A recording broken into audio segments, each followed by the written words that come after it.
Let's break down step by step how to create this NATO map animation in GeoLayers 3 in Adobe After Effects. Now the first thing I want to do is download the country's data set. And I can do that directly inside of the GeoLayers 3 panel. Click on this little plus icon right here and then select download features. At the very top you'll see the country's data set from Natural Earth.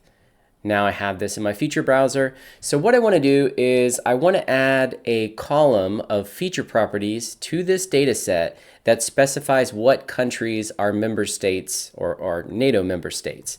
So to do this, I'm going to click on the feature properties button with the feature collection selected, and now I can see some information about all these feature properties. But if you scroll all the way down, you can actually export these properties to a CSV. So I'm going to go ahead and do that. I'll call these world countries properties, and I get this like dialog box that pops up that says it's added a new property to reference the data. So that's perfectly fine. You'll be able to match that when I import it later. Click got it and then click apply. Okay, so I've opened up the CSV in Google Sheets.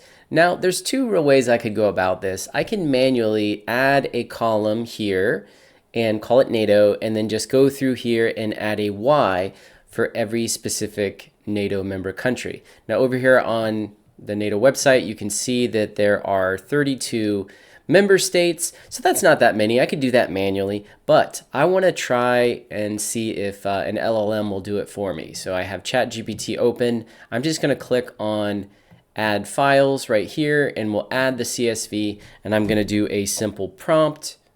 So my prompt is add a column for NATO member states with a Y for each of the 32 members. Some of the country names might be different, so take note when adding the data.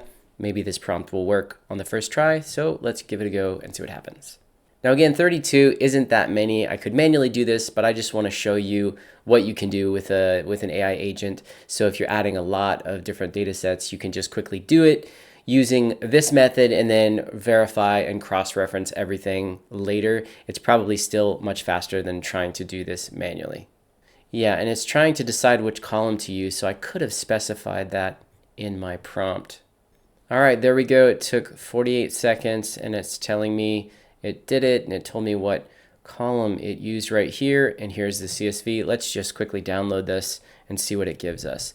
All right, I'm back in Adobe After Effects. I'm going to reselect the same feature collection, and I'm going to click on feature properties again, and now I'll go back down to the bottom and say import properties from CSV, and now I'm going to grab the new one here, click OK, and let's use match property. Got it, and click apply. And now I just want to jump in here and see if I can find one NATO member country. Here we go, France. Now let's click on feature properties and scroll to the bottom, and here I see a new property key for NATO with a Y. So now I need to filter these to see if it actually selected the correct ones and if there are indeed 32. So to filter them, I just do that key. I type in NATO up here, and then I do equals and do Y.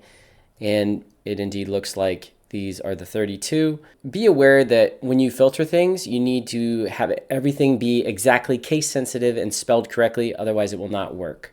Now I will grab all of these and take a quick look, and this is looking pretty close. I bet you this is correct.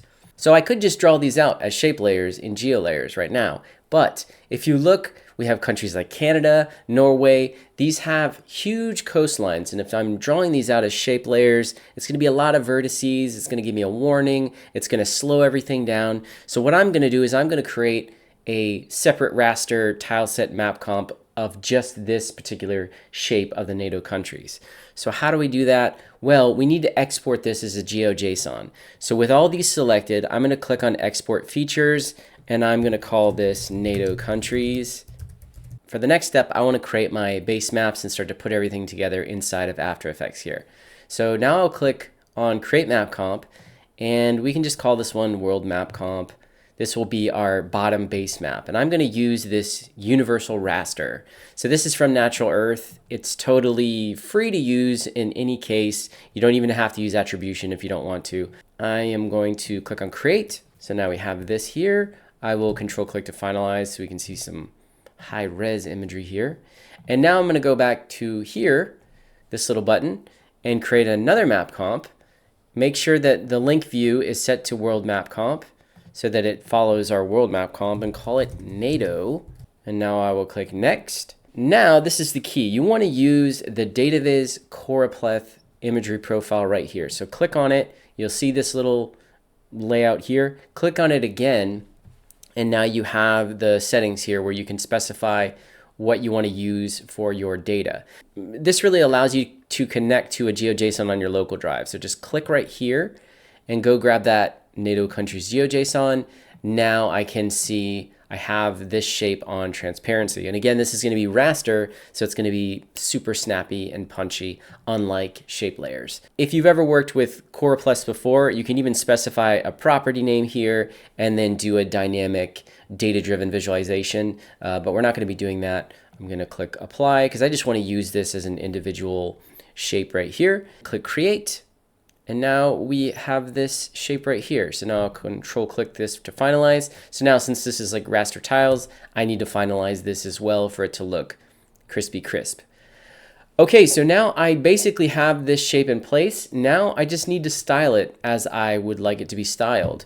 Now I'm going to go to Windows, select Effects and Presets, and let's just apply this tint effect to our world map comp.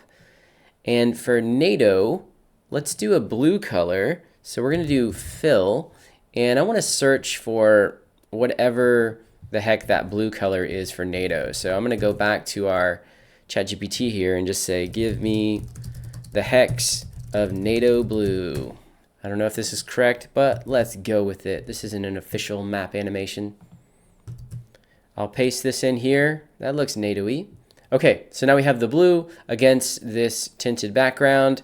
And for blend mode, I can just switch this to an overlay, and now we've got something looking pretty interesting here. Now to make this stand out a little bit more, I can grab the new map comp here, go to layer and layer styles, and then just add a stroke down here, and I will change the color to a darker black here and bring the size way down to 1, and now let's finalize it to see it.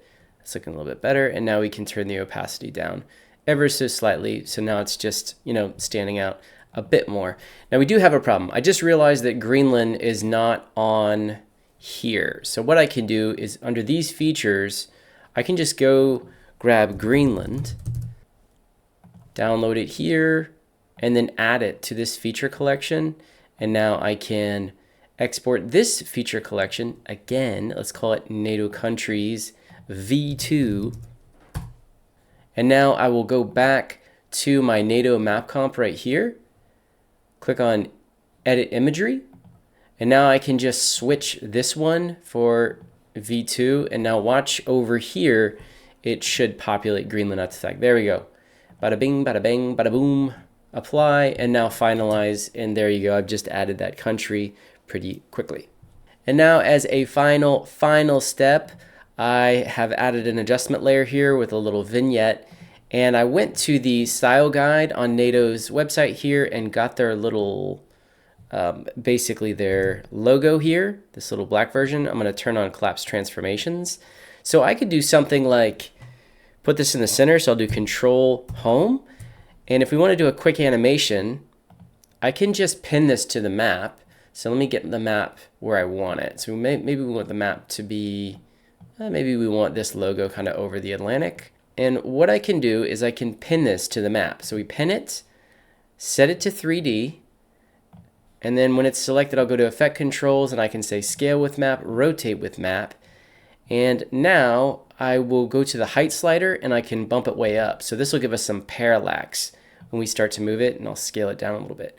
So what does that do? Well, now let's say we want this to be our end position. So we're going to do like a fly out, and it's going to be like NATO, maybe with some sound effects. So we basically will add some keyframes here. This will be our end position. And then we'll go up here, and I'll just zoom in a little bit. And we want to have this fade up. So now as this moves this way, maybe it can just appear, or we can have it fade in here, fade in frames. But what's cool about this is you can see a little bit of parallax here. And if I start to change it like this, you'll see a lot of parallax, and you can see that basically if I move it all the way over here, it's very much off that map. And now maybe even a little bearing change as well, and finalize it. And there we go. Maybe we've got like a little title graphic or an end graphic for some NATO corporate presentation. Now we just need some sound effects like whoa, as the logo flies by, you know. Okay, I hope you enjoyed this tutorial. If you want to get these project files, I will make these available over on the Patreon post. However, these project files don't always work well because when you connect the GeoJSON via your local drive, I'm not sure if that works very well, but I'm going to throw the GeoJSON on that Patreon post. So if you want to follow along with this tutorial and manually do it, you can do that. You can go test it out for yourself. And if you want to master the art of GeoLayers, check out my GeoLayers masterclass. If you use coupon code Boone, you'll get a discount on either of the courses that I have right now. And there's a discount on the bundle as well. Just use those at checkout for some big savings. Okay, thanks. Hope you enjoyed it. See you next time.